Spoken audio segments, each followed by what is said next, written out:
Hoy vamos a compartir, como les dije, vamos a hablar de la cuarta temporada, de las 4 temporadas que hemos venido hablando, que vive un hijo de Dios a lo largo de su peregrinaje en su vida espiritual, en su vida cristiana.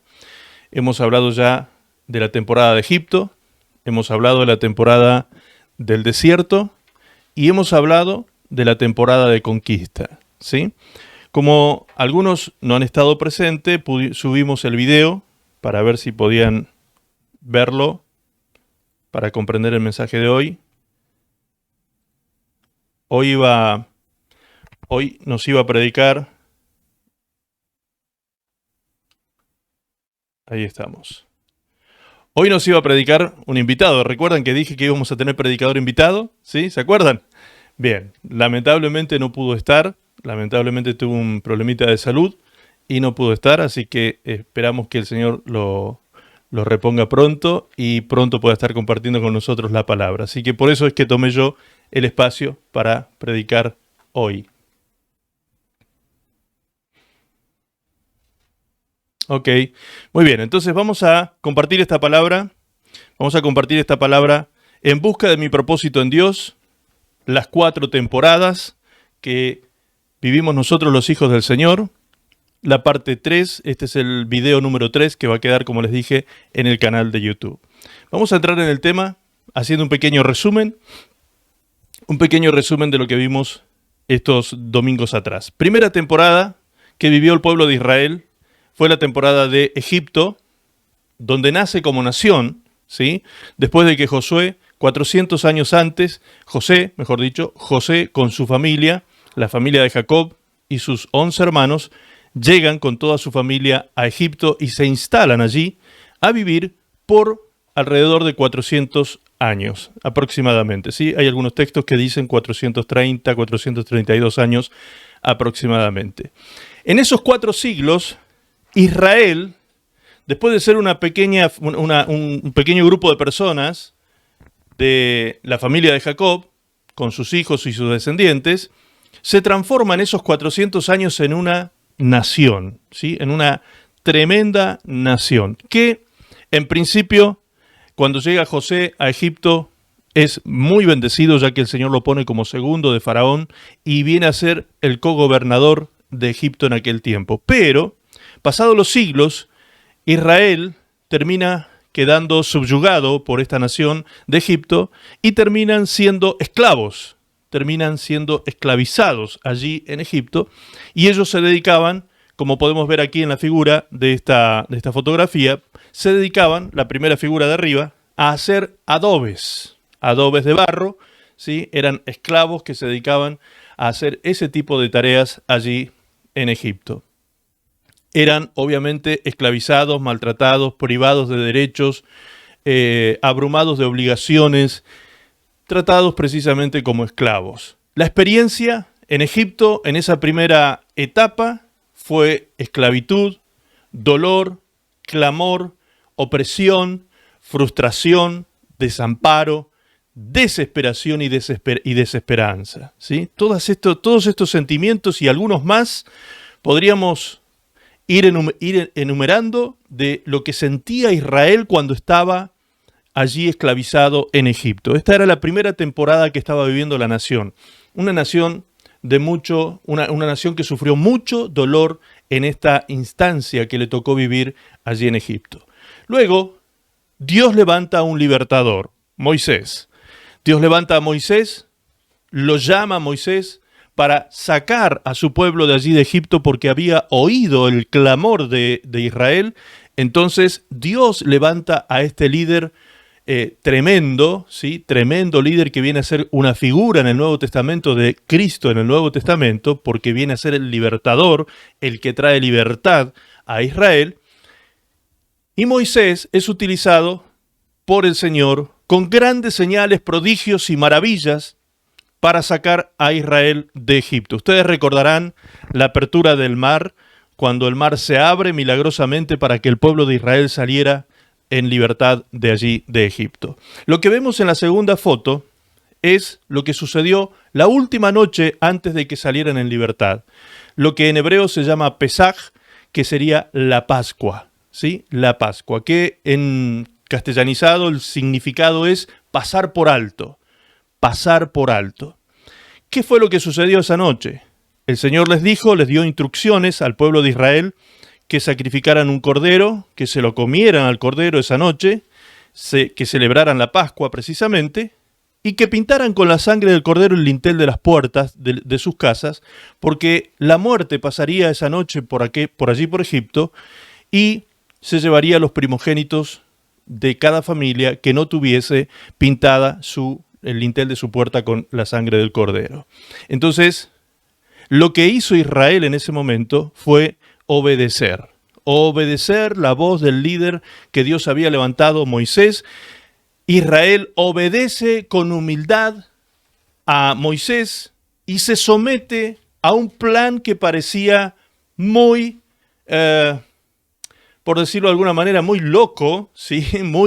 Un plan que parecía imposible, que Israel pudiera ser libre de la opresión de esta nación tan potente y poderosa en aquellos tiempos. Pero el resultado de la humildad y la obediencia en ese momento, el haber creído en lo que Moisés decía, que pusieran la sangre del cordero en el lintel de las puertas, el haber creído a la palabra de Dios, fue lo que a ellos les dio la posibilidad de que al día siguiente pudiesen partir rumbo a la salida de Egipto, ¿sí? Cuando salieron de Egipto en libertad. Por eso el libro que cuenta esta historia de la salida de Israel de Egipto se llama Éxodo. La palabra Éxodo significa salida, ¿sí? Salida. Sale Israel en libertad a partir de esta noche, esta última noche que pasaron en Egipto celebrando la Pascua. Entonces, lo que podemos ver en esta primera temporada es que por causa de la humildad y la obediencia, por causa de haber creído al mensaje de Moisés y haberse sometido a la palabra de Dios, fueron libres de Egipto, ¿sí? Fueron libres de todos estos sentimientos y todas estas situaciones y circunstancias que estaban viviendo en Egipto, libres de esclavitud, de dolor, de clamores, de opresión, de frustración, desamparo, desesperación y desesperanza, libres de todos estos sentimientos y muchos otros que seguramente embargaba el corazón con angustia, el corazón de Israel, con mucha angustia por estar esclavos. Fueron libres. Resultado de la humildad y la obediencia, Éxodo. Libertad, salida. Fueron libres de Egipto. En la segunda temporada pudimos ver cómo entraron al desierto, ¿sí? La experiencia del desierto fue una experiencia de libertad, que comenzaron a sentirla, esa libertad, comenzaron a experimentarla y a disfrutarla a partir del momento que, como vemos en la primera foto, en la primera imagen, mejor dicho, el mar se abre y ellos pasan en seco, toda la nación de Israel pasa en seco para finalmente entrar en aquel desierto que sería un pasaje que nada más duraría 11 jornadas de camino. Recuerdan, eso lo hemos visto en Deuteronomio capítulo 1, verso 2, cuando dice claramente que los días que ellos tenían que caminar en el desierto eran 11 días, nada más que 11 cortos y relajados días. ¿Por qué decimos relajados? Porque eran días en los que Dios cuidó de su pueblo, dándoles por el día la nube que cubría todo el campamento para que no sufrieran el calor abrasador del desierto, y por la noche la columna de fuego que iluminaba el campamento y les daba calor allí en el frío gélido de un desierto espantoso que los rodeaba. Entonces, la experiencia del desierto vino a ser una experiencia de libertad, vino a ser una experiencia de gracia, vino a ser una experiencia de conocer la palabra, porque dice que Dios los sacó al desierto para hablarles al corazón. Vino a ser una experiencia del poder de Dios, conocieron el poder de Dios allí en el desierto, conocieron la protección extraordinaria, milagrosa de Dios y el alimento diario, el agua diaria y el cuidado de sus vestidos que por 40 años no se desgastaron, ¿sí? Esta fue la segunda temporada, la temporada del desierto. Pero como vemos en la segunda imagen vemos un becerro de oro, un becerro que hicieron con todo el oro que habían extraído de allí de Egipto, estos esclavos.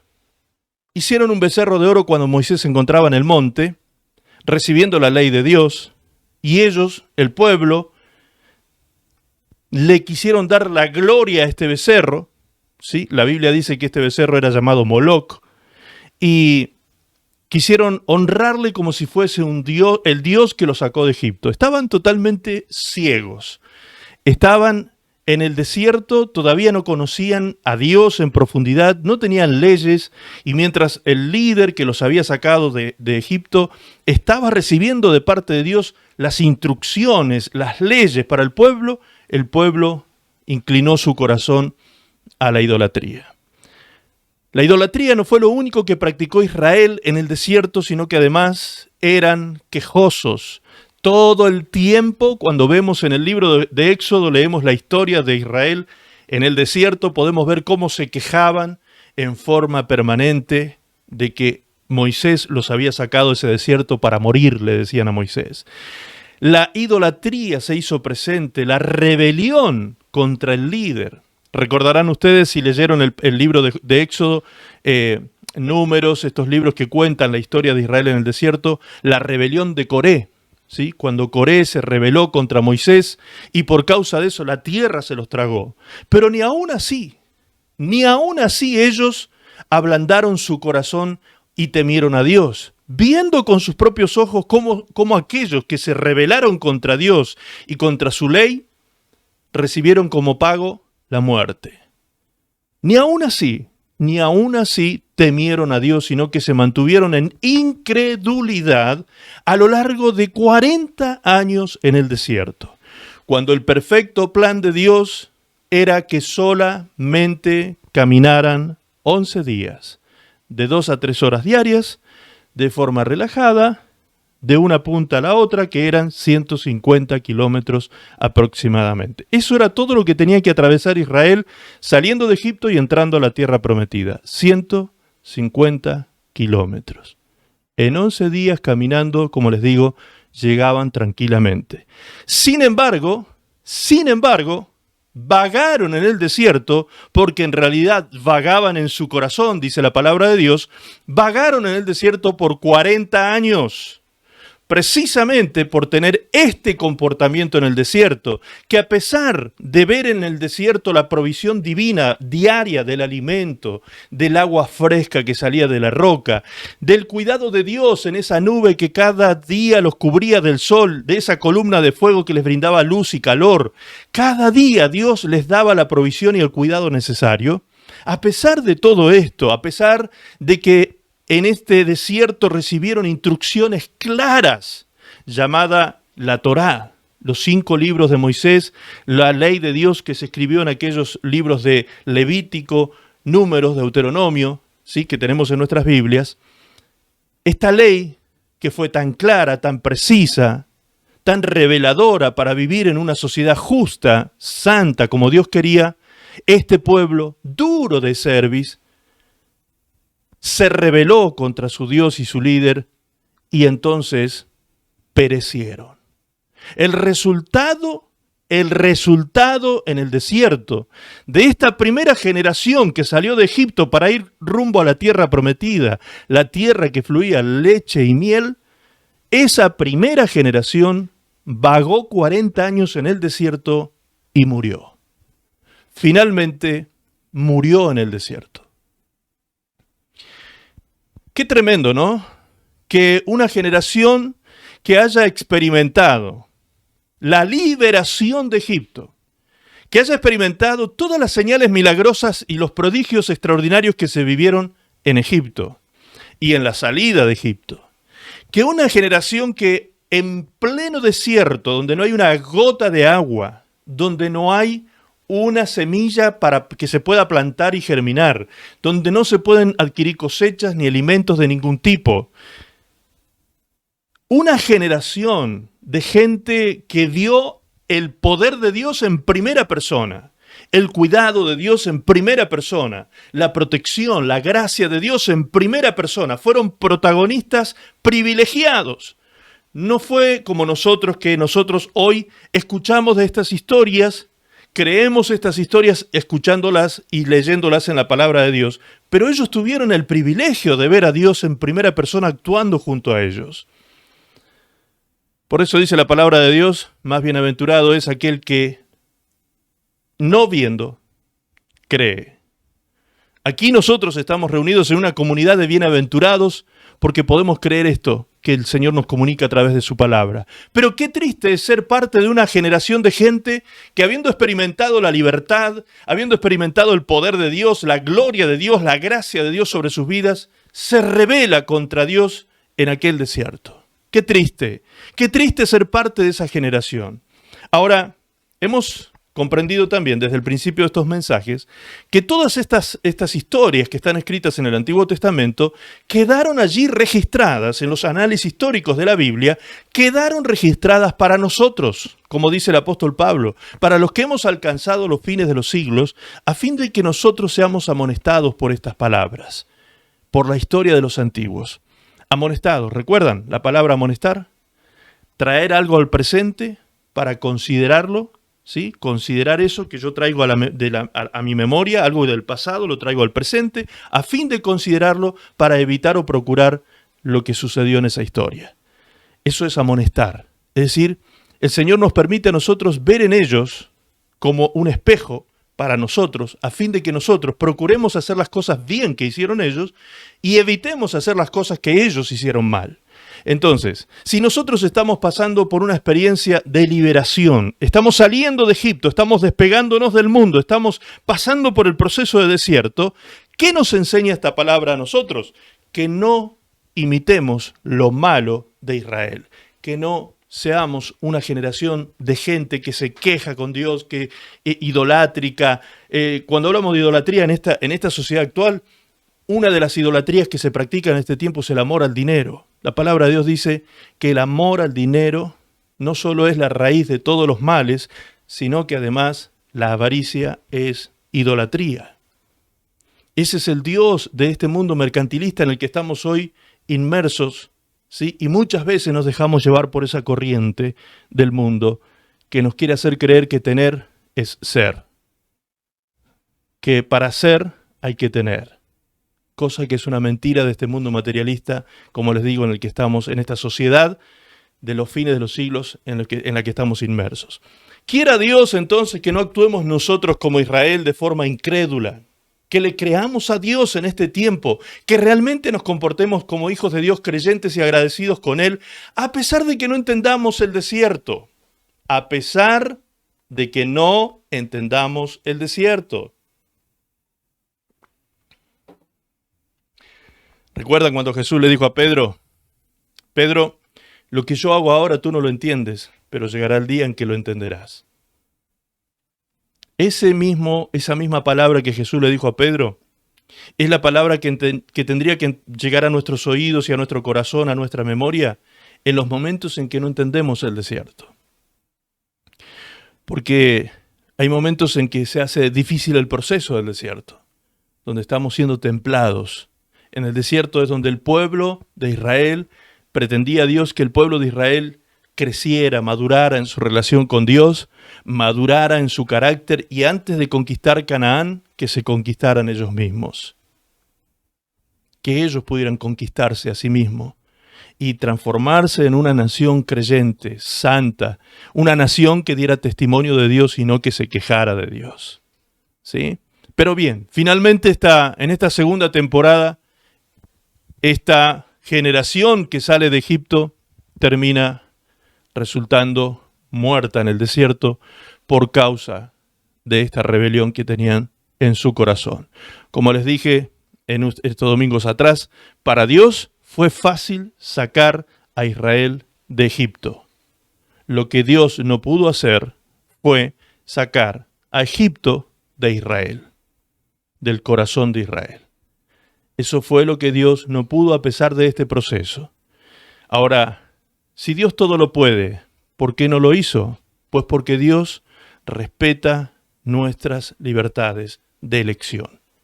Tú eres el que debe elegir, así como Israel tenía que elegir salir de Egipto y sacar a Egipto de su corazón, así también nosotros tenemos que sacar al mundo de nuestro corazón, de nuestra mente, tenemos que alejarnos de ese mundo por decisión propia. Dios espera que tú lo decidas.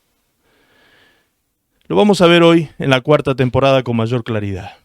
Tercera temporada, la que vimos el último domingo. Tercera temporada, la temporada de conquista, ¿sí? ¿Cuál fue la experiencia en esta tercera temporada? La experiencia de Israel fue de tener una visión y una misión clara, bien definida. ¿Se acuerdan cuando Dios le habla a Josué y le dice a Josué precisamente con toda exactitud cuál era su asignación, cuál era su función, cuál era la acción que tenía que llevar a cabo y cuál era el territorio que iba a conquistar junto con la nación de Israel? Es decir, Dios le dio una visión y una misión clara y definida.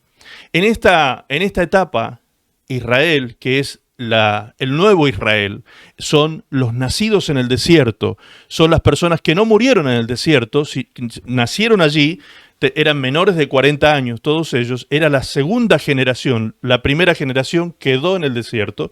Esta segunda generación, que eran los hijos, este nuevo Israel, ahora era un Israel con una visión clara, con obediencia al liderazgo, con fe en Dios, ¿sí? Porque a pesar de que se mantuvieron 3 días mirando el río, recuerdan el domingo pasado cuando analizábamos esto, mirando el río Jordán, que en ese tiempo del año pasaba caudaloso y cargado de agua, mirando durante 3 días ese río sabiendo que lo tenían que cruzar para poder ir a tomar la tierra que estaba del otro lado.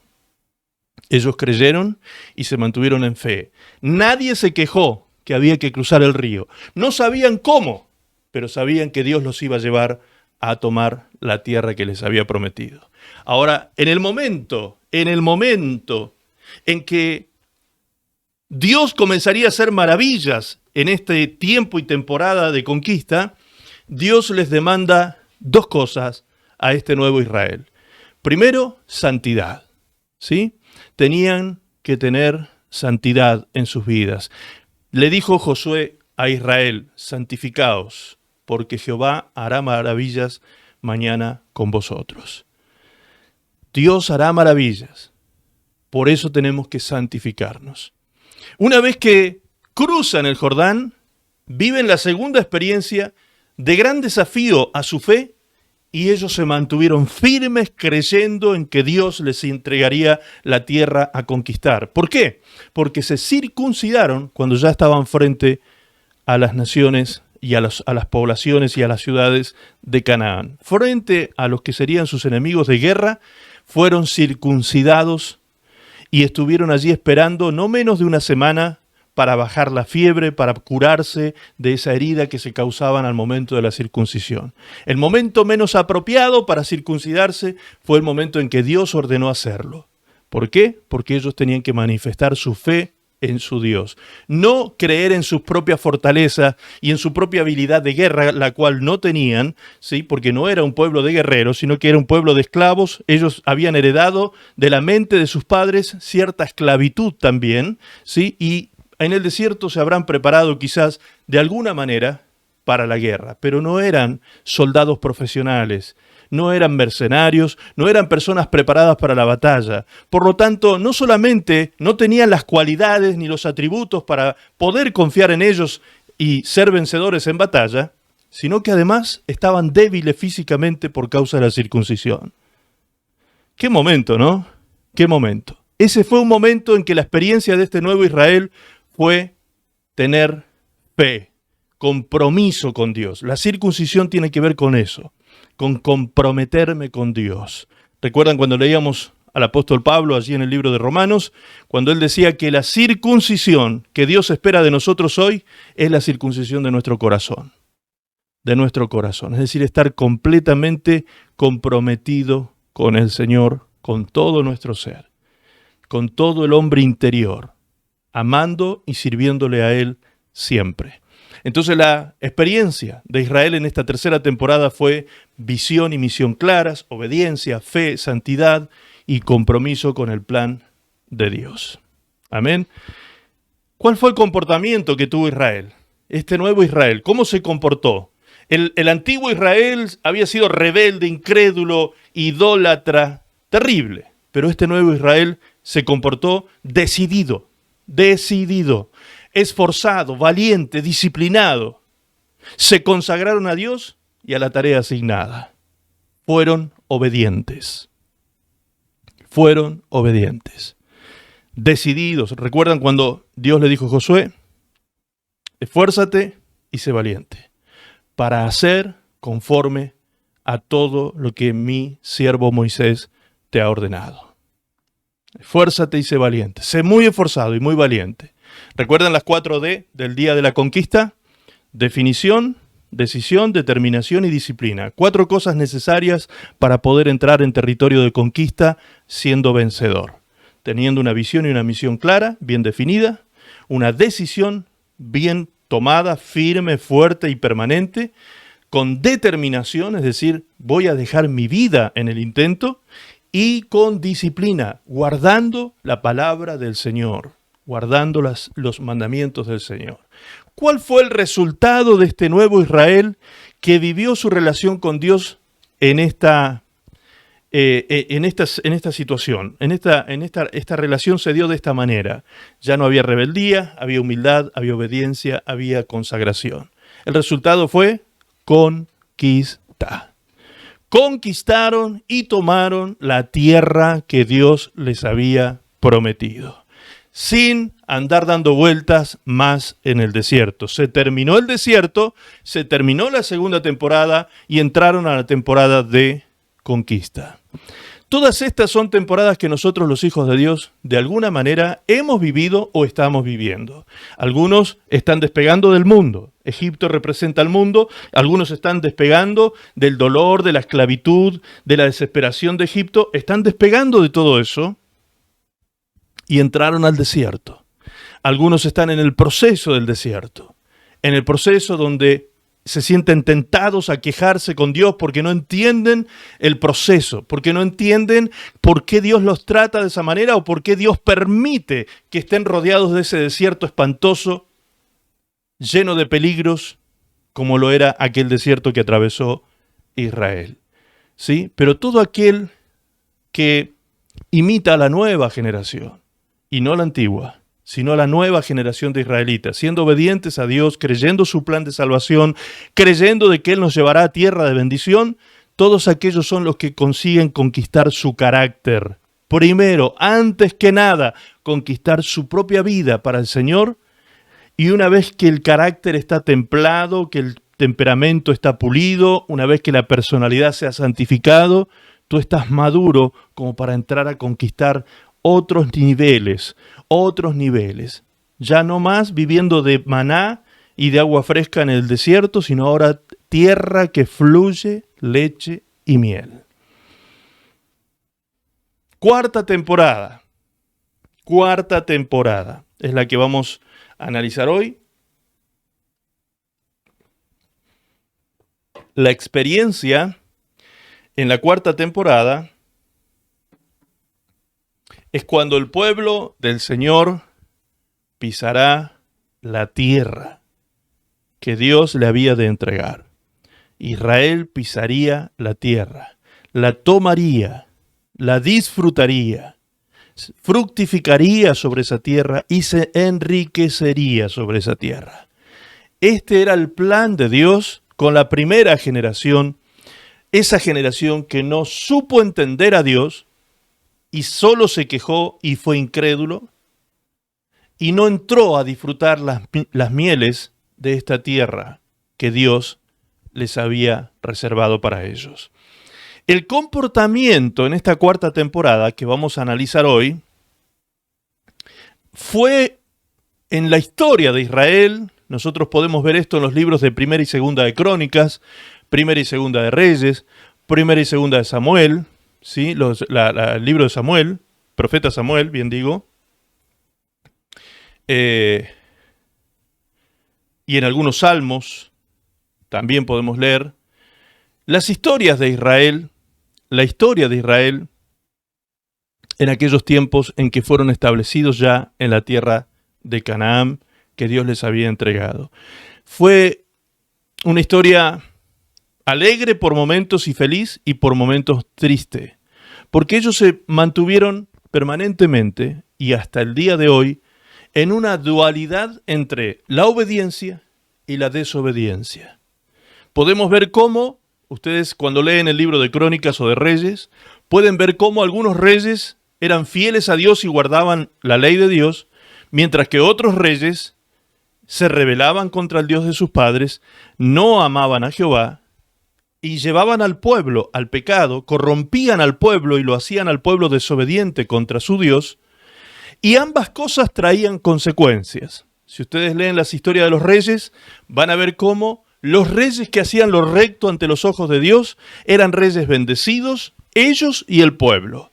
El pueblo vivía una temporada de gloria, de bendición, de abundancia, de extensión, de crecimiento, de administrar riquezas. Ese era el tiempo que vivían cuando se mantenían en obediencia a Dios.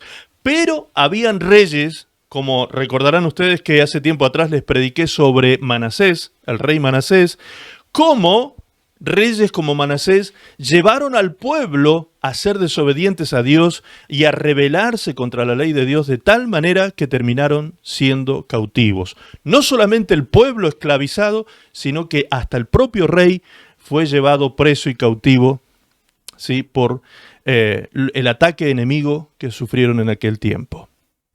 Entonces vamos a ver, en esta cuarta temporada de Israel, vamos a ver que los resultados de la obediencia es la libertad en su máxima expresión, disfrutando de todos los beneficios de la tierra prometida. Pero la desobediencia del pueblo de Israel, estando ya en la tierra prometida, traía sobre ellos vergüenza y confusión. Vamos a analizar esto esta tarde a través de la palabra.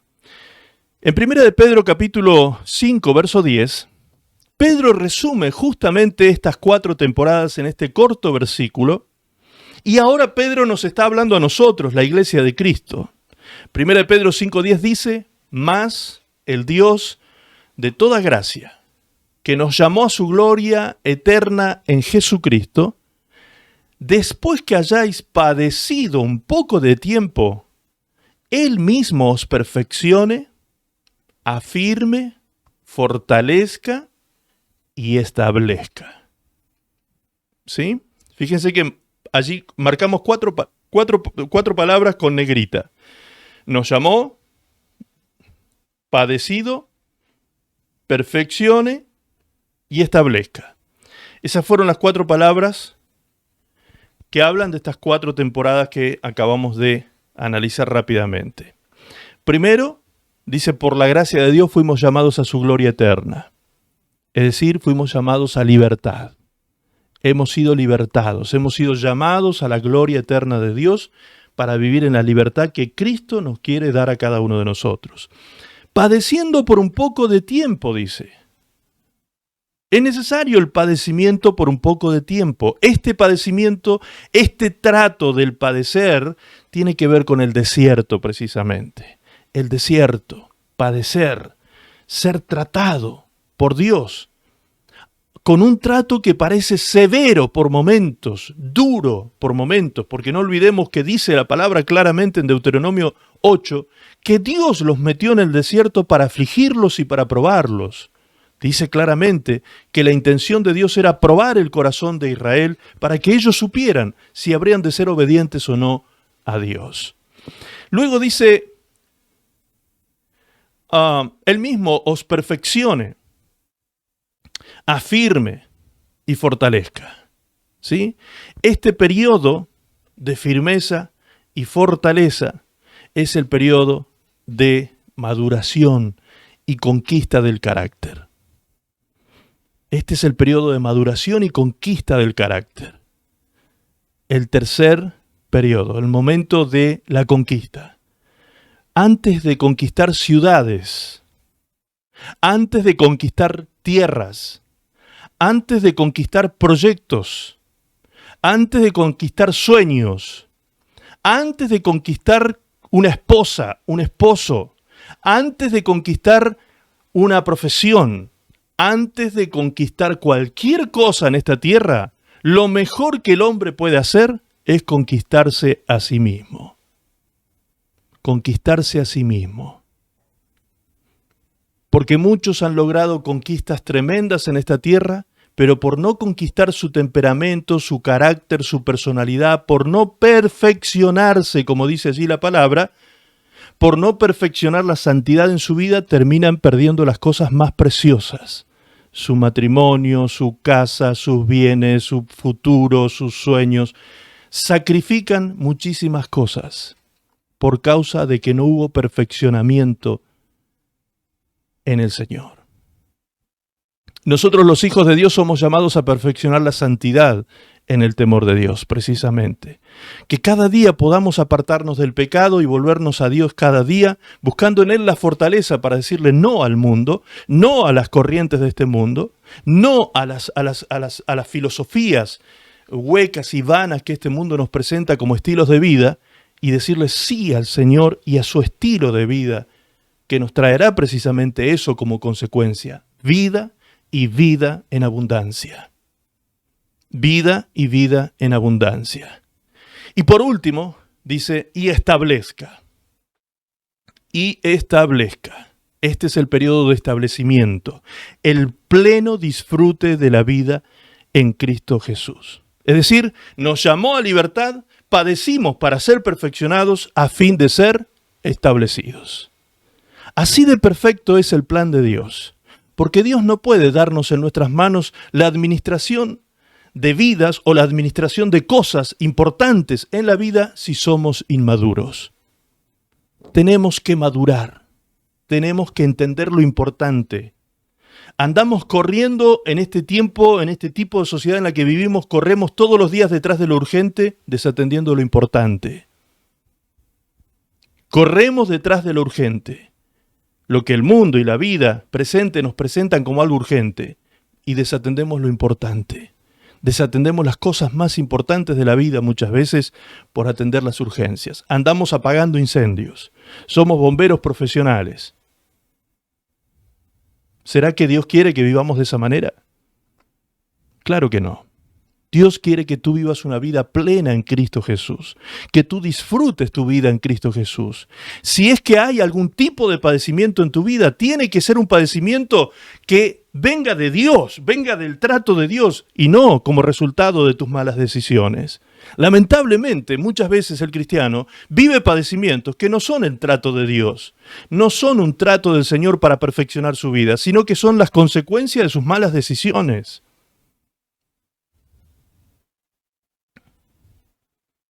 Entonces, amados, tenemos que considerar, como decía el apóstol Pablo, estas historias de los antiguos que quedaron escritas para nosotros a fin de que nosotros procuremos o evitemos. Procuremos hacer las cosas bien como las hicieron algunos de ellos y evitemos hacer las cosas mal como las hicieron algunos de ellos, porque en ellos tenemos claramente reflejado el resultado. Pudimos ver la experiencia y el resultado. La experiencia y el resultado. En todas las temporadas que vivió Israel, pudimos ver con claridad la experiencia y el resultado. Primera temporada, esclavitud, dolor, frustración, desesperación.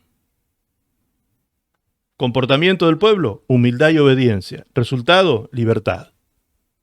Segunda temporada, temporada de desierto, temporada de gracia, temporada de palabra, de revelación, de poder de Dios, de cobertura, de alimento, de protección de Dios. Comportamiento del pueblo, rebeldía, incredulidad, queja. Resultado, muerte. ¿Se da cuenta cómo claramente podemos ver allí en esas temporadas el comportamiento del hombre frente a sus situaciones, a sus circunstancias de vida? ¿Por qué las vemos? ¿Por qué Dios nos permite ver esto con tanta claridad? Para que nosotros procuremos hacer lo que se hizo bien y evitemos lo que se hizo mal. No caigamos en lo mismo que cayó la primera generación, que cometió la primera generación en el desierto.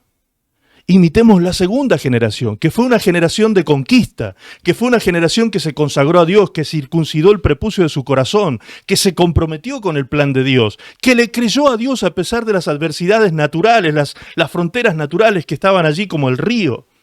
A pesar de la circuncisión que tuvieron que sufrir en su cuerpo, a pesar de la debilidad física, creyeron que podían vencer en batalla y así lo hicieron. Y así lo hicieron.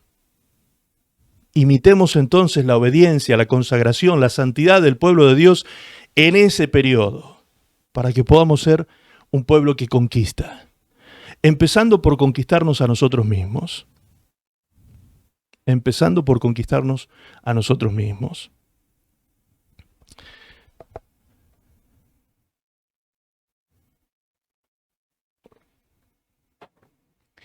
Y en esta cuarta temporada, analicemos ahora las cosas que tenemos que evitar y las que tenemos que procurar. ¿Sí? Ya hemos entendido que en el Nuevo Testamento vemos con claridad aquí el apóstol Pedro diciéndonos de estas 4 temporadas que también tenemos que vivir. Bien, ¿cuáles fueron las consecuencias o cuáles serían las consecuencias de la desobediencia? De la obediencia y de la desobediencia. Dios habló con Israel en aquel tiempo, en el libro de Deuteronomio quedó registrado en el capítulo 28, acerca de las consecuencias de la obediencia y las consecuencias de la desobediencia. Yo solo tomé algunos versículos, les dije el domingo pasado que por favor leyeran el capítulo completo porque es muy largo, son 68 versículos creo. Luego, si no lo hicieron, lean por favor las consecuencias de la obediencia y las consecuencias de la desobediencia, ¿sí? Vamos a tomar solo algunos versículos para notar la diferencia y el contraste entre una situación y otra situación. ¿Será que ser desobediente a Dios no tiene mucha importancia? ¿O será que ser obediente a Dios quizás no signifique algo tan importante en este tiempo para ser bendecido? Bueno, veamos qué dice la palabra. Comencemos aquí en Deuteronomio 28, 1 al 7, solamente 7 versículos. Dice, acontecerá que si oyeres atentamente la voz de Jehová tu Dios, para guardar y poner por obra todos sus mandamientos que yo te prescribo hoy, también Jehová, tu Dios, te exaltará sobre todas las naciones de la tierra, y vendrán sobre ti todas estas bendiciones y te alcanzarán. Vaya, por favor, poniendo su comprensión en la lectura de este texto. Fíjense lo importante que dice, lo que va diciendo hasta aquí. Si tú oyes y guardas la palabra de Dios, Dios te exaltará.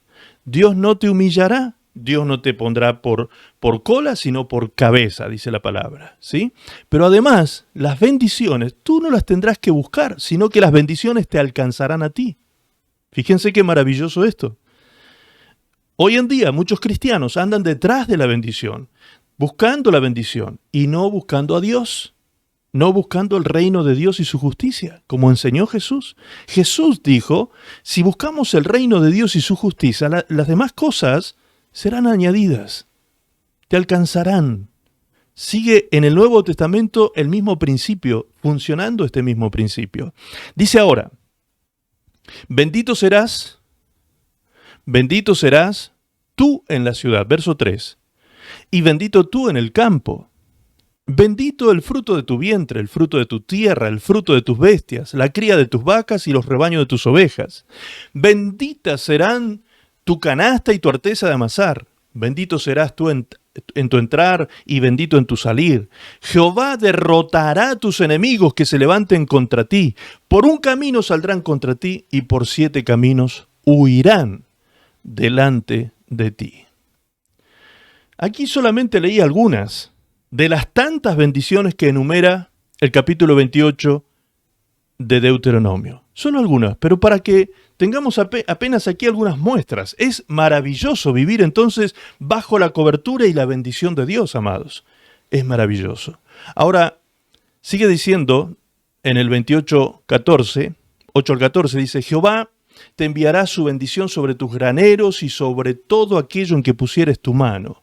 Tu trabajo será bendecido y te bendecirá en la tierra que Jehová tu Dios te da. Te confirmará Jehová por pueblo santo suyo, como te lo ha jurado, cuando guardares los mandamientos de Jehová tu Dios y anduvieres en sus caminos. Fíjense que hay condicionantes. Todo el tiempo nos encontramos con condicionantes. Es decir, cuando tú guardes el pacto con Dios, Dios guardará el pacto contigo también. Verán todos los pueblos de la tierra que el nombre de Jehová es invocado sobre ti y te temerán. Y te temerán. Y te hará Jehová sobreabundar en bienes, en el fruto de tu vientre, en el fruto de tu bestia y en el fruto de tu tierra, en el país que Jehová juró a tus padres que le había de dar.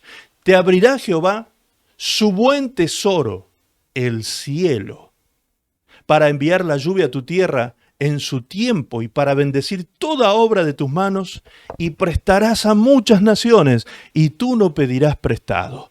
Te pondrá Jehová por cabeza y no por cola. Estarás encima solamente y no estarás debajo, si obedecieres los mandamientos de Jehová tu Dios que yo te ordeno hoy, para que los guardes y los cumplas, y si no te apartares de todas las palabras que yo te mando hoy, ni a diestra ni a siniestra, para ir tras dioses ajenos y servirles. Tremendo.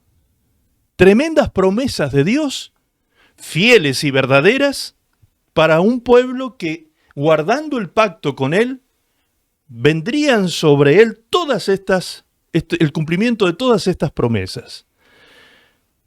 Ahora, fíjense ustedes en estas tres fotos, y vamos a leer en estas tres imágenes, y luego vamos a leer el texto de Deuteronomio que habla acerca de el camino o destino de maldición por causa de la desobediencia. Allí arriba, primero, ustedes pueden ver en la primera imagen, cuando Israel fue llevado cautivo a Babilonia. Fue llevado esclavo a Babilonia. Incendiaron las ciudades, quemaron las ciudades, destruyeron todo y se llevaron a Israel como esclavo a Babilonia. En la segunda imagen, ustedes pueden ver el ataque del Imperio Romano sobre Israel, cuando en el año 70 después de Cristo, el emperador Vespasiano invade el territorio de Israel y destruye por completo el templo de Dios en el año 70 después de Cristo, y es disperso la nación de Israel a todas las naciones de la tierra hasta el día de hoy.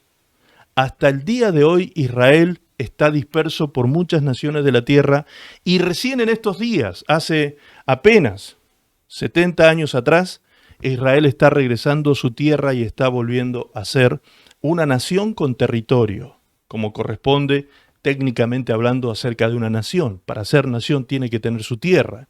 Entonces aquí vemos hoy a Israel volviendo a su tierra. Pero fíjense cuáles son las imágenes que se pueden ver a diario en las fronteras de Israel. La imagen de abajo lo dice claramente. Tanques de guerra, soldados peleando, todos los días defendiéndose contra el ataque de los enemigos que los rodean con la cúpula de acero. No sé si habrán escuchado hablar de esto, de la cúpula de acero, que es la defensa que ellos tiene Israel antimisil. Tienen que estar todos los días defendiéndose, tienen que tener cuevas en la tierra para esconderse por los ataques del enemigo. Todo este tipo de circunstancias Israel lo ha vivido a lo largo de toda su historia. ¿Por qué? La pregunta es, ¿por qué Israel ha vivido así?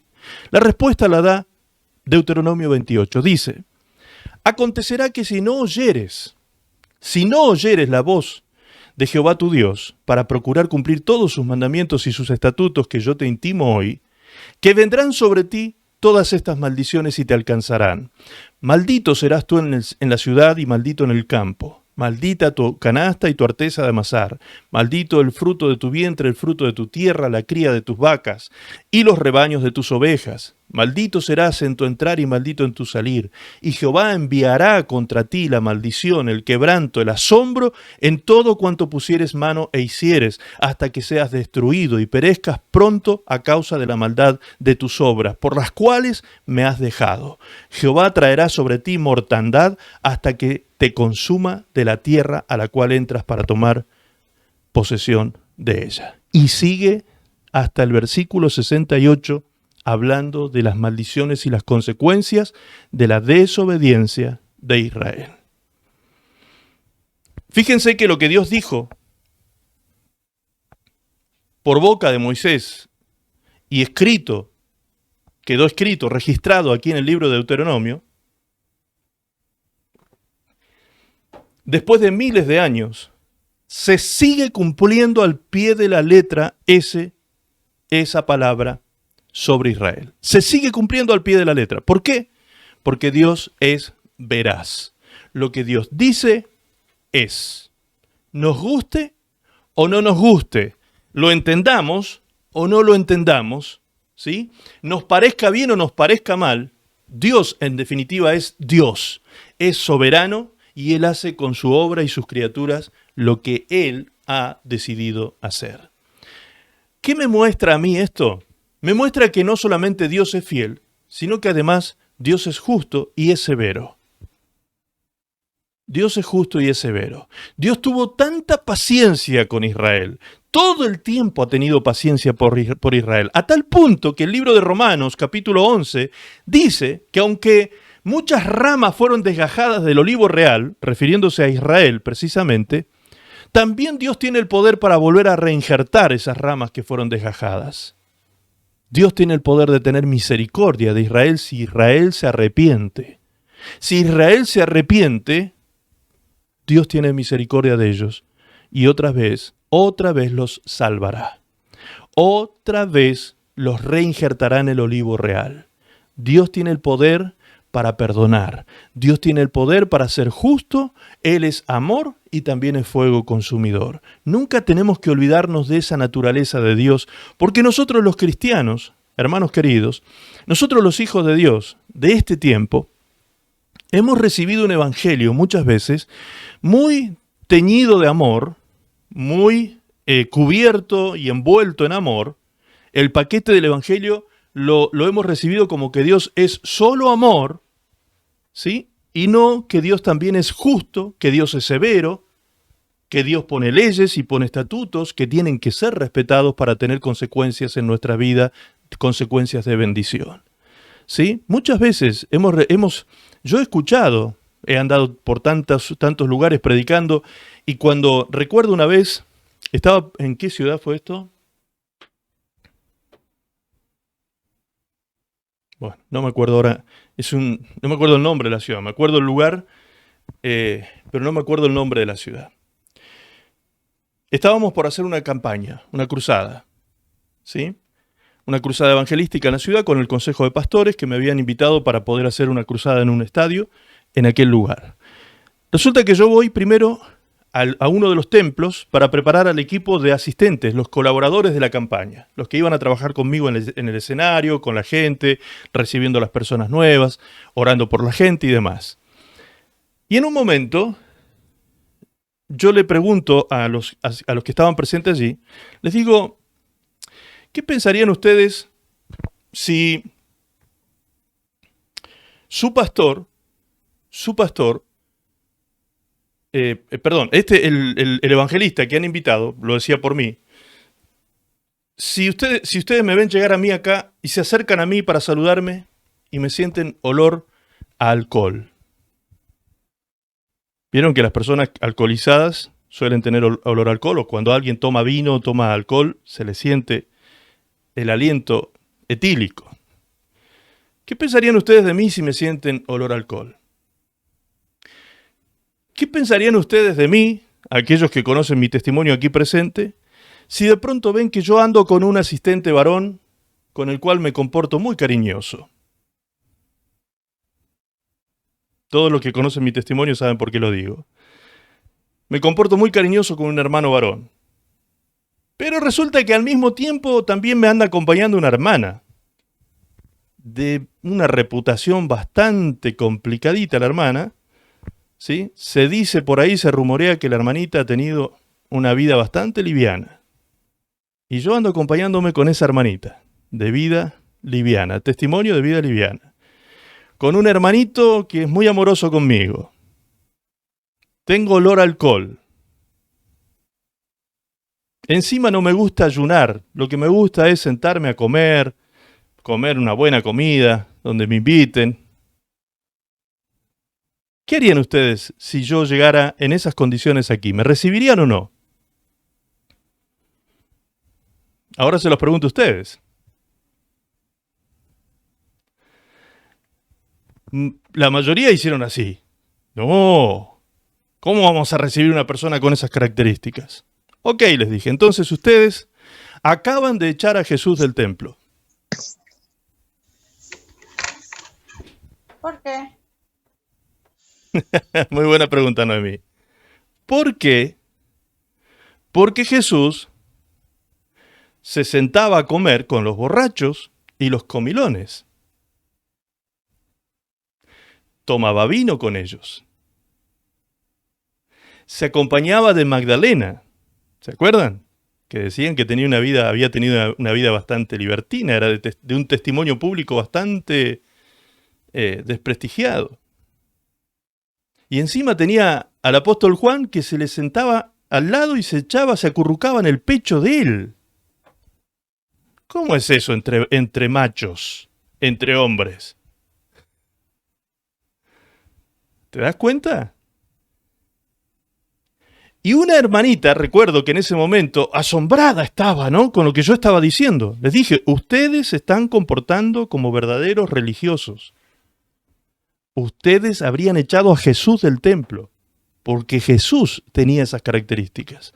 Yo lo personifiqué en mi persona, pero era Jesús el que tenía esas características. Ustedes lo habrían echado del templo. ¿Se dan cuenta la gravedad de eso? Y una hermanita, ¿saben qué me contestó? Una hermanita grande ya, de muchos años en el Evangelio, muchos años. Me dice, pastor, así, pero así como compungida la hermana, ¿no? Pastor, me dice, yo no acepto lo que usted está diciendo. ¡Apa! Se manifestó ahí la cosa, dije yo. Bien, ¿y por qué no acepta, hermana, lo que estoy diciendo? Porque mi Jesucito, ya no lo trató ni de Jesús, lo trató de Jesucito. Mi Jesucito, y después dijo, mi Diosito, no es como usted dice. Mi Jesucito es limpito. Mi Jesucito no es borracho, no toma vino, mi Jesucito... Ah, sí, hermana, le digo, ¿y de dónde sacó usted a su Jesucito? Porque mi Biblia no dice eso de su Jesucito. Mi Biblia dice otra cosa de Jesús. ¿Qué estoy queriendo decirles a ustedes hoy con esto? Que, hermanos queridos, muchas veces nosotros hemos diseñado un evangelio a nuestra medida y no vemos el evangelio real que nos presenta la Biblia, la palabra de Dios. ¿Me explico? Hemos recibido un evangelio diseñado así con un Dios de amor que no es severo. No, mi Dios no es severo, mi Dios es humanista. Hasta ese tipo de cosas llego a escuchar.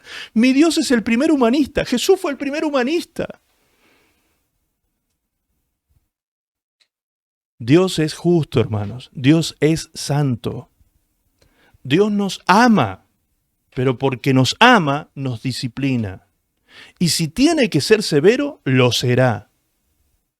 Lo será, porque nos ama, precisamente.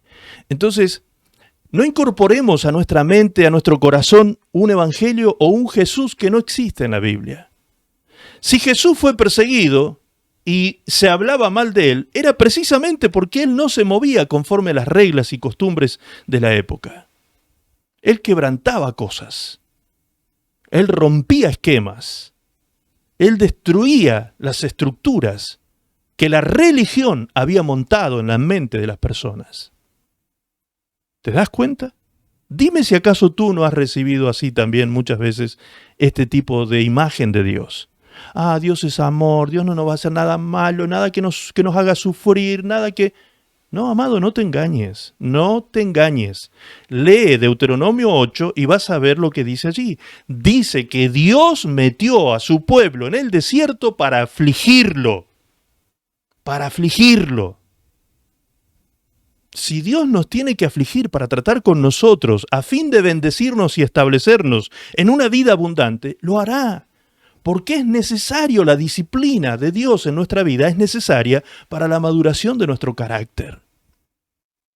Un padre que no disciplina a sus hijos no está mostrando amor. Por eso luego los hijos reflejan la indisciplina en sus vidas.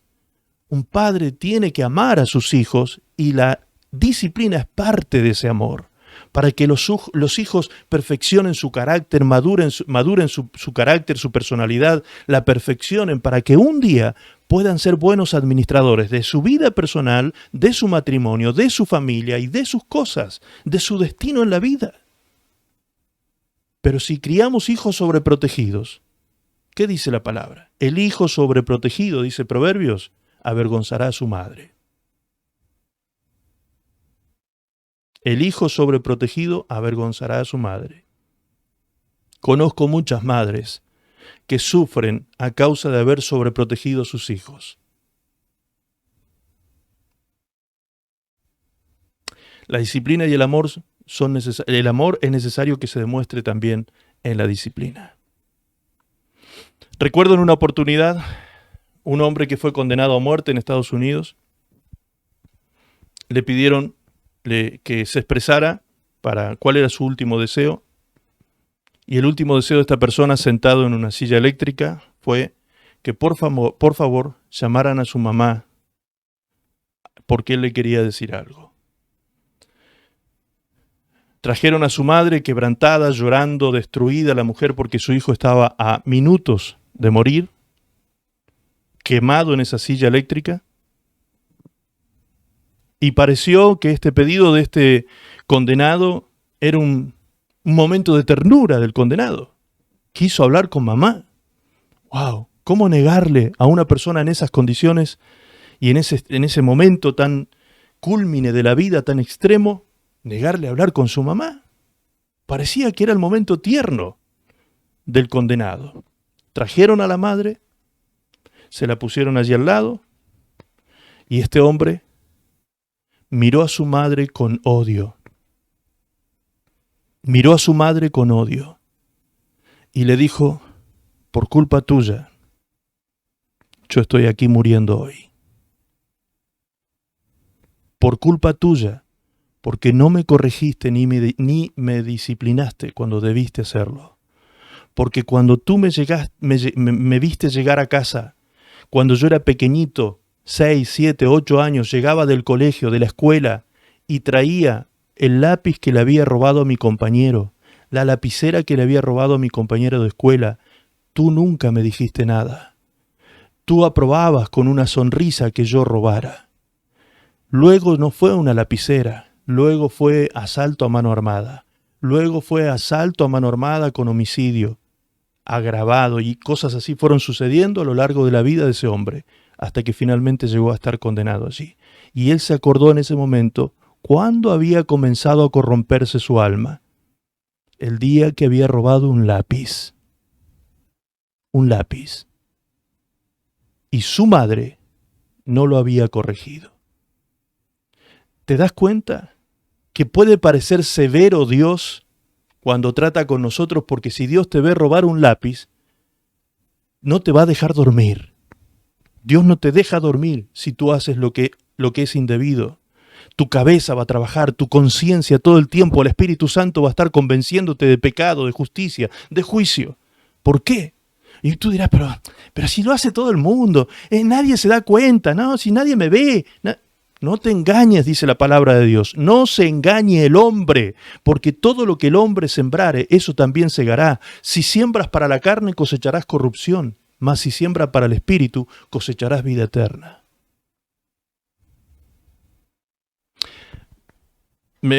Espero que me estén entendiendo lo que quiero decir. No les quiero presentar a Dios que Dios sea un monstruo. Claro que no es un monstruo Dios. Dios es un Dios de amor y de misericordia inigualable. De hecho, eso dice su palabra en Malaquías 3:6. Fíjense lo que dice Malaquías 3:6. Porque yo Jehová no cambio. Porque yo Jehová no cambio. Por esto, hijos de Jacob, a Israel se estaba refiriendo, no habéis sido consumidos. O sea, Lo que Dios les está diciendo aquí a través de Malaquías es que ellos merecían ser consumidos. Ellos merecían ser destruidos. Lo merecían. Era el pago justo por causa de ser tan incrédulos, desobedientes, duros de cerviz, orgullosos, soberbios. Se lo merecían. Pero aún así Dios seguía teniendo paciencia y misericordia con ellos. Porque yo no cambio, les dice Dios. Sigo siendo misericordioso. Por eso ustedes todavía no han sido consumidos. ¿Te das cuenta?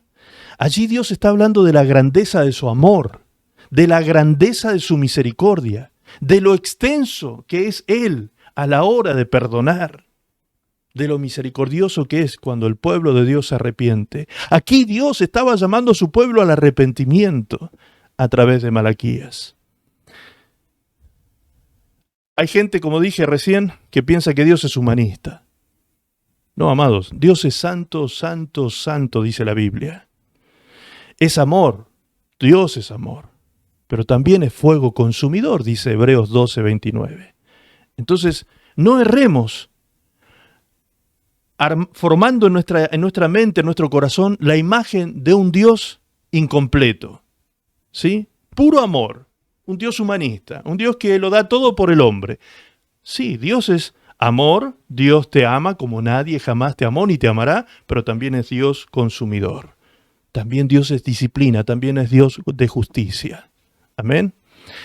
Dios no cambió su carácter. Otra de las cosas que también ocurre en este tiempo es que hay cristianos que creen que el Dios del Antiguo Testamento no es el mismo del Dios del Nuevo Testamento. Como que Dios cambió su carácter. En el Antiguo Testamento era sangriento y en el Nuevo Testamento no. ¿Sí? Dígame usted si no ha escuchado eso o no se ha formado esta imagen en su cabecita cuando ha leído inclusive la Biblia. Sin embargo, Dios dice, yo no cambio. Hay un principio teológico en Dios que es la inmutabilidad de Dios. Dios no cambia. No hay en Él sombra de variación, dice la palabra. Él es el mismo ayer, hoy y por los siglos. Sigue siendo exactamente el mismo. No hay cambios en Dios. Es inmutable. Fíjense, Nuevo Testamento. Vamos a leer Nuevo Testamento ahora acerca de el carácter y la naturaleza de Dios. Dice el verso 21 del capítulo 11 de Romanos. Porque si Dios no perdonó a las ramas naturales, a ti tampoco te perdonará. ¿De qué está hablando allí? De las ramas naturales de Israel. Israel que fue cortado del olivo real por causa de su incredulidad. ¿Y qué dice aquí en el Nuevo Testamento? Que si ellos no fueron perdonados, tú tampoco serás perdonado. ¿Te das cuenta? Mira, dice, mira, observa.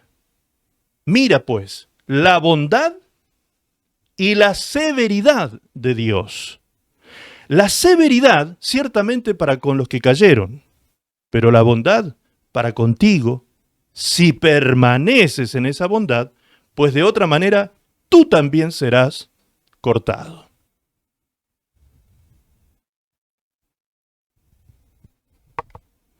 Ten en cuenta la severidad de Dios.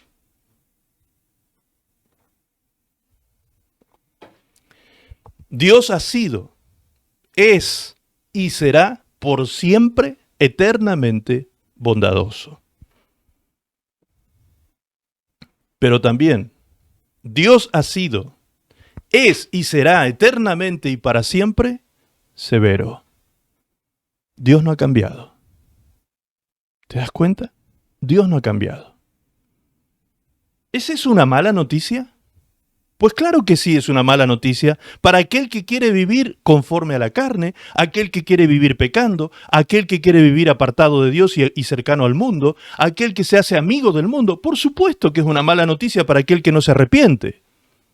Pero es una gran noticia para los que queremos vivir conforme a la voluntad de Dios. Saber que tenemos un Dios que nos ama a pesar de nuestras carnalidades, a pesar de nuestras debilidades. Dios nos ama y nos ayuda, nos fortalece cada día para que podamos vencer el pecado, las tentaciones, el mundo y Satanás con su mismo infierno.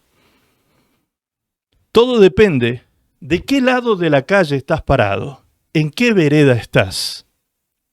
Depende de eso. Fíjense lo que dice Hebreos 10:26.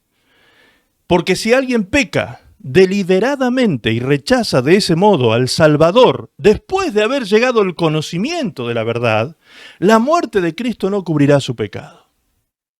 Lo que le espera es la terrible expectativa del juicio y del fuego de la ira de Dios que ha de consumir a sus enemigos. ¿Y quiénes son los enemigos de Dios? Pues lo dice claramente en Santiago 4:4. Sois, dice allí, como una esposa adúltera, infiel a su marido, y no comprendéis que trabar amistad con los placeres del mundo es atraerse la enemistad de Dios. ¿No sabéis que entregarse a los deleites de este mundo es hacerse enemigo de Dios? Ay, pastor, pero a mí no me gusta eso que está leyendo. Bueno, lo lamento. Yo no soy un pastor complaciente, no sé si te diste cuenta. No soy sobreprotector. No quiero quedar bien contigo, quiero quedar bien con Dios. ¿Sí? Y sé perfectamente que decir la verdad me hace libre a mí y te hace libre a ti. Entonces tenemos que leer el consejo completo de Dios en su palabra. Ah, no, pero a mí me gusta que me prediquen prosperidad, que me prediquen éxito. Bueno, gloria a Dios, sí vas a tener prosperidad, éxito y todo lo que tú quieras. Pero cuando vivas una vida de santidad, porque las consecuencias de la santidad, del apartarte del mundo, será bendición y vida plena en Cristo Jesús. Pero mi deber es advertirte que en el camino hay señales que Dios nos ha puesto para que tomemos el camino correcto. Te estoy mostrando las señales. Toma el camino correcto. Toma el camino correcto para que vivas una vida bendecida. No seamos sancochados, como se dice, creo que en Chile usaban esta palabra, no seamos ahí medio sancochados, que somos y no somos, ¿sí? Estamos aquí o no estamos, estamos bien con Dios y con el mundo. No, hermanos, o somos o no somos en esto. El tibio es lo peor que te puede pasar, ser tibio, si eres cristiano. Lo peor que te puede pasar, porque el tibio le causa náuseas a Dios. ¿Te das cuenta? Nunca olvidemos, Romanos capítulo 11, la bondad y la severidad de Dios. Allí habla del carácter y la naturaleza de Dios hoy, ayer y siempre. No es que Dios cambió, no, Dios es tan amante de sus hijos como severo con aquellos que se rebelan con Él, contra Él. No ha cambiado el carácter de Dios. Él es inmutable, siempre el mismo. Entonces, acá está la gran pregunta. ¿Alcanza con decir Señor, Señor? ¿Alcanza con decir que yo soy creyente, que yo creo en el Señor Jesucristo, que lo he declarado Señor de mi vida? ¿Alcanza con eso? ¿O será que mi vida tiene que tener otras consecuencias? ¿Qué dice la palabra? Mateo 7:21 dice, no todo el que me dice Señor, Señor, entrará en el reino de los cielos. ¡Epa! ¿Qué pasó aquí? Sino el que hace la voluntad de mi Padre que está en los cielos. ¿Cuántos dicen amén? Eso es palabra de Dios. Yo no les estoy diciendo a ustedes ninguna cosa personal. Acá yo no estoy dando opiniones personales respecto a esto. Estoy leyendo Biblia. Biblia. ¿Sí? ¿Alcanza con decir Señor, Señor, declararme creyente de Dios, ¿sí? Decir que yo creo en el Señor, que Dios existe, ese tipo de cosas? No alcanza con manifestar fe, con confesar fe. Es necesaria que esa confesión de fe sea acompañada de obras coherentes y consecuentes con la fe que digo tener. Muy bien, estamos llegando al final. ¿Qué pasa cuando el pueblo de Israel, aún ya estando en la tierra prometida, cuando se comportaban como enemigos de Dios, tenían siempre una inclinación hacia Egipto?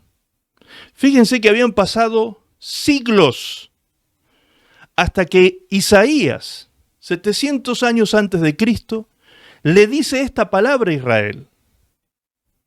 Le dice a Israel, Dios, hablando a través del profeta Isaías, ay de los hijos que se apartan, dice Jehová, para tomar consejo y no de mí, para cobijarse con cubierta y no de mi espíritu, añadiendo pecado a pecado, que se apartan para descender ¿a dónde? A Egipto. y no han preguntado de mi boca, para fortalecerse con la fuerza de Faraón y poner su esperanza en la sombra de Egipto. Pero la fuerza de Faraón se os cambiará en vergüenza y el amparo en la sombra de Egipto en confusión. Ahí está el resultado, amados, que les decía al principio cuando les dije que en la cuarta temporada el pueblo vivía todo el tiempo en una ambigüedad permanente.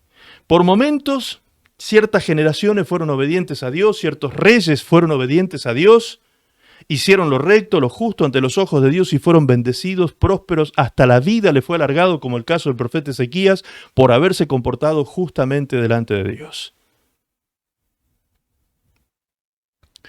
Pero vemos que el pueblo de Israel tenía inclinado su corazón hacia Egipto. Buscaba volver a Egipto, a fortalecerse en la fuerza del faraón, a buscar consejo y sabiduría en Egipto. Lo dice aquí claramente. Por eso Dios se disgustó con Israel. A lo largo de la historia Dios ha estado disgustado con su pueblo, pero aún así Dios es bondadoso porque le dará una oportunidad más a Israel en el final de los tiempos. En los días de la tribulación, como dice Mateo 24, la gran tribulación que se viene sobre el mundo entero, en esos días Dios tratará con su pueblo. Y su pueblo, gran parte del pueblo de Israel, volverá su corazón a su Dios.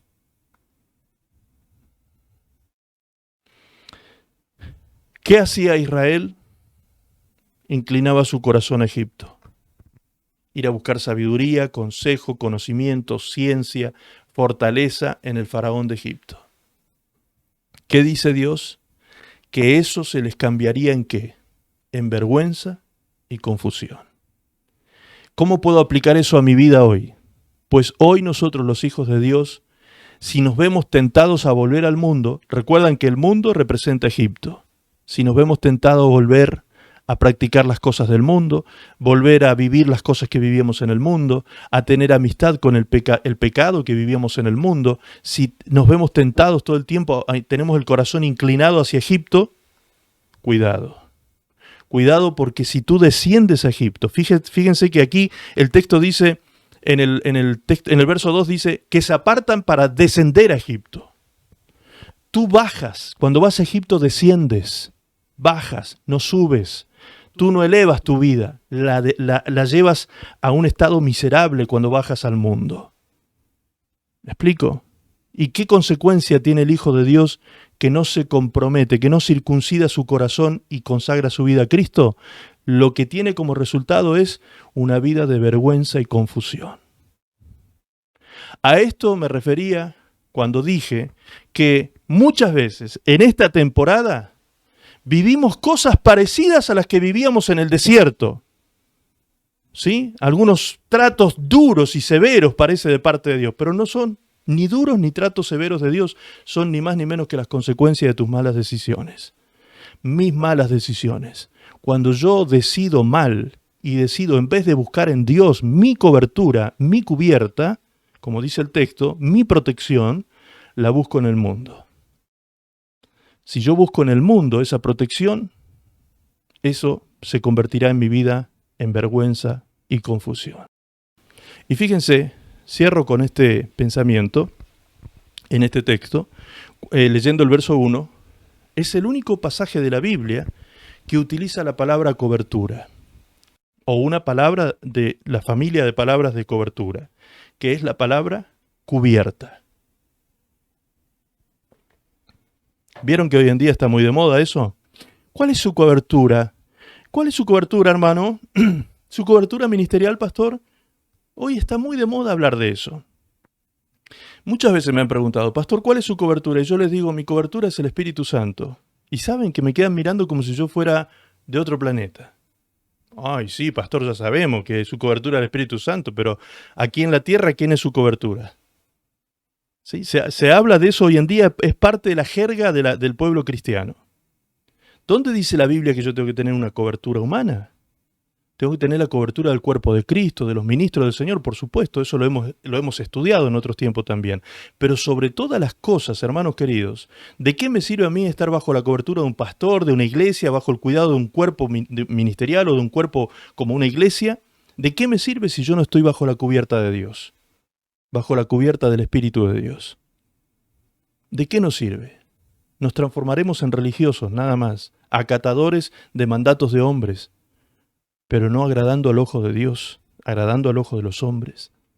Por eso es tan importante, hermanos queridos, que ustedes entiendan esta parte de este versículo, estar bajo la cubierta del Espíritu de Dios. Dice, ay de los hijos que se apartan, dice Jehová. Ese ay es un ay de dolor. Dios sufre cuando sus hijos se apartan de Él para tomar consejo, y no de su boca, no de su palabra, para cobijarse con cubierta y no de su espíritu. Quien hace tal cosa, añade pecado a pecado. ¿Te das cuenta? Entonces, la cobertura de la iglesia, del pastor y todo lo demás es muy importante, pero no es de vital importancia como el Espíritu de Dios. Podrás tener mi cobertura, podrás tener la cobertura de la iglesia, podrás tener todo lo que quieras aquí en la tierra, pero si no tienes la cobertura del Espíritu de Dios, no tienes nada. Como Jesús dijo en San Juan 15, separados de mí, nada podéis hacer. ¿Te das cuenta? Vamos terminando. Conclusión. Fíjense cómo Dios no ha cambiado, ni en el Antiguo ni en el Nuevo Testamento. Dice Deuteronomio 30:19, a los cielos y a la tierra llamo por testigos hoy contra vosotros, que os he puesto delante la vida y la muerte, la bendición y la maldición. Escoge pues la vida para que vivas tú y tu descendencia, amando a Jehová tu Dios, atendiendo a su voz y siguiéndole a Él, porque Él es vida para ti y prolongación de tus días, a fin de que habites sobre la tierra que juró Jehová a tus padres, Abraham, Isaac y Jacob, que les había de dar. ¿Qué le dijo Dios a Israel en aquel tiempo? Deuteronomio 30, ya estaban por entrar a la tierra prometida y les dice, hoy pongo por testigo delante de ustedes al cielo y a la tierra. ¿Testigo de qué? De que he puesto delante de ustedes dos caminos, el camino de la vida y el camino de la muerte, el camino de la bendición y el camino de la maldición. Escoge, escoge. ¿Ven esa palabrita que dice allí? Después de maldición, ¿qué dice? Escoge pues la vida, escoge. ¿Quién es entonces el que decide vivir en bendición o en maldición? ¿Quién es el que escoge vivir en muerte o en vida? ¿Dios o tú? ¿Dios o yo? Yo soy el que escojo. Nosotros somos los que decidimos vivir nuestra vida consagrada a Dios. Por eso es que la santificación es tu fruto. Como dice Romanos 6, verso 22, mas ahora que habéis sido libertados del pecado y hechos siervos de Dios, tenéis por vuestro fruto, tu fruto, la santificación y como fin, la vida eterna. Tú lo decides. Deja de echarle la culpa al mundo, a las circunstancias, al país, al gobierno, al diablo, al mundo, a la carne. Deja de echarle la culpa a los demás. Tú decides si vives en un camino de bendición o de maldición, en un camino de vida o de muerte. Escoge, tú escoges. Ser obediente o desobediente, creyente o incrédulo, quejarte o dar gracias. Tú decides eso. Tú decides. Si te molesta lo que estoy diciendo hoy, amado, amada, gloria a Dios, porque aún tienes esperanza. Es que, si esto te golpea tu conciencia, esto que estás escuchando te golpea tu conciencia, dale gracias a Dios porque te está dando una oportunidad más hoy, para que te arrepientas, te vuelvas a Él y disfrutes de la vida plena que Cristo te quiere dar. Tú decides.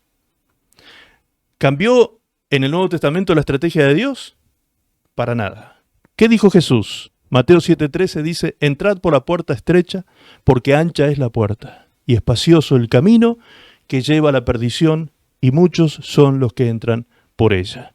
porque estrecha es la puerta y angosto el camino que lleva a la vida, y pocos son los que la hallan. ¿Qué dijo Jesús? ¿Qué dijo Jesús? La primera palabra, fíjense, la primera palabra del versículo 13. Entrad.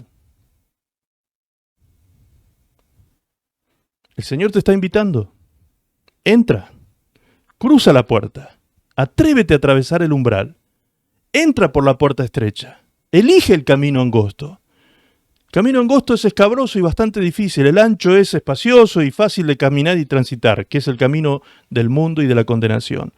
El camino de la vida eterna es un camino angosto. Por momentos se pone escabroso, por momentos se pone difícil, pero confía en el Señor, porque aunque haya aflicción en este mundo, Él venció el mundo y todas sus aflicciones.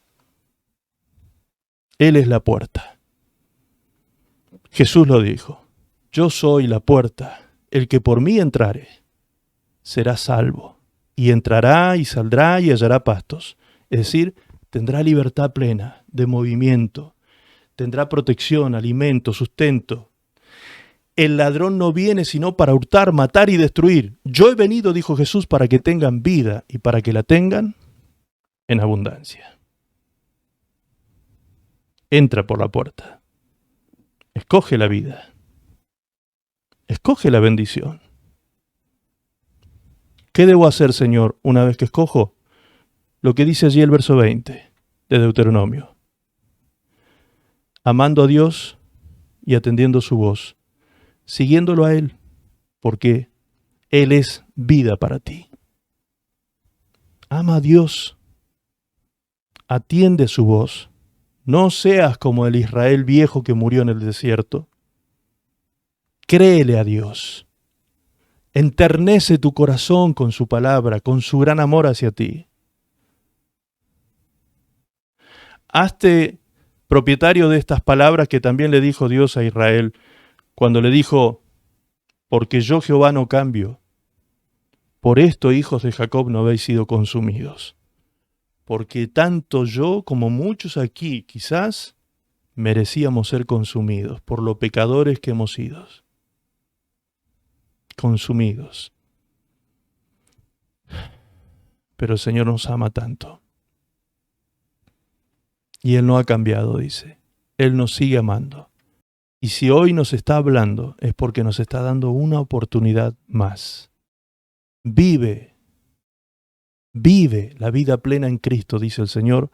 Disfruta esta cuarta temporada en la que conquistarás la tierra, conquistarás los sueños, conquistarás tus proyectos, conquistarás realmente todo lo que yo tengo para ti. Eso que te he prometido te lo quiero dar, dice el Señor. Pero ¿cómo se cumplirá? Cuando tú decidas por el camino, caminar por el camino de bendición y de vida. Ese camino se llama Cristo Jesús. Él es el camino, la verdad y la vida. Él es la puerta para que entremos a la vida plena de bendición que Dios nos quiere dar. Amén. Amén.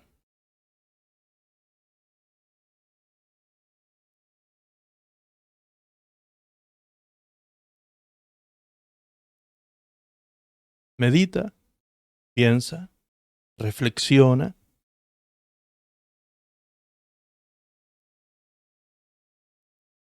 Reflexiona sobre esto y toma decisiones.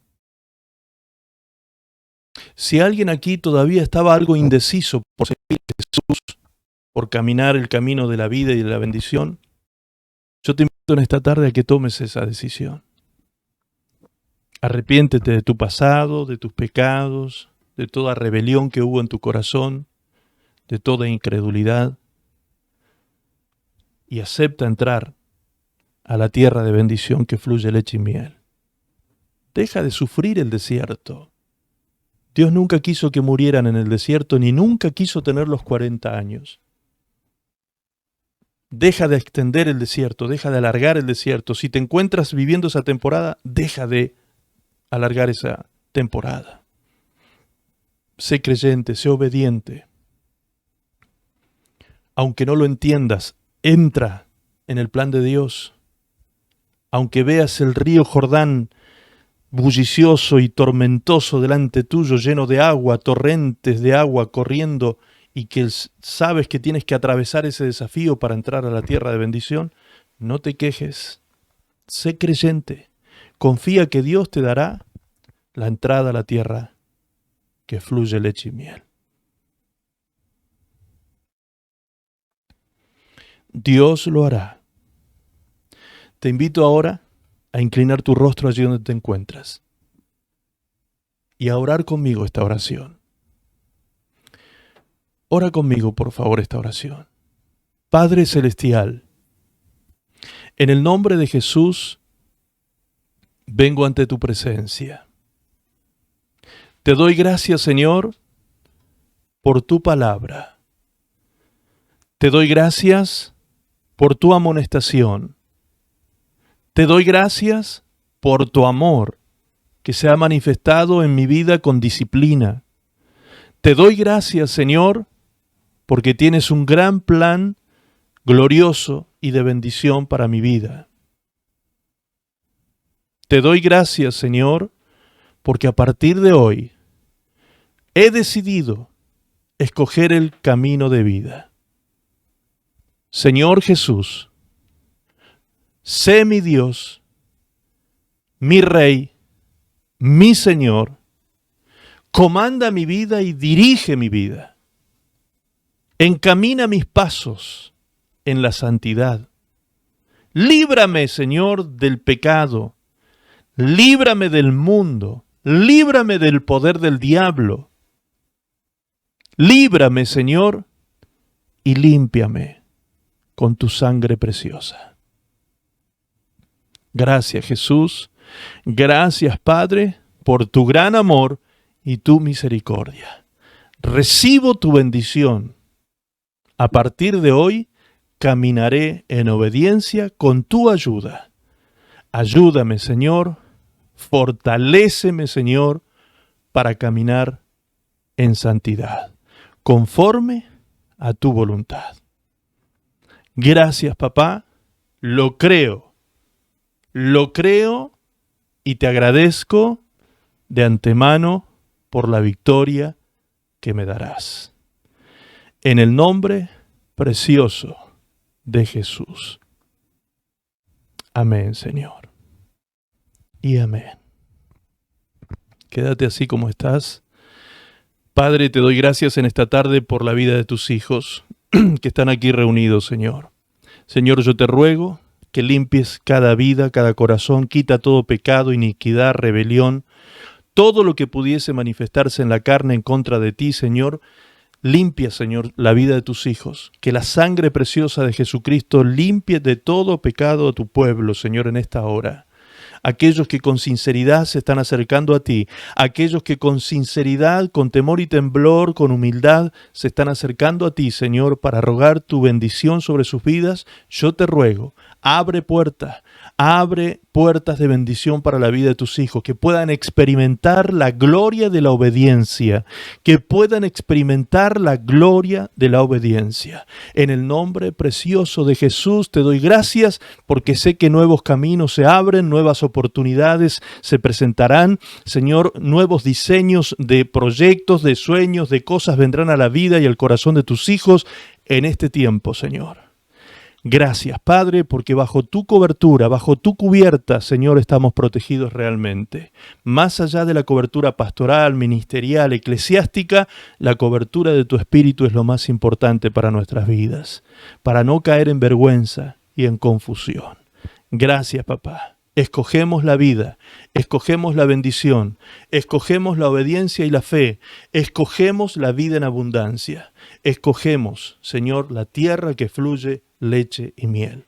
Ayúdanos a establecernos en permanente obediencia. Gracias, papá, en el nombre precioso de Jesús te lo pedimos. Amén. Y amén. Gracias, Jesús.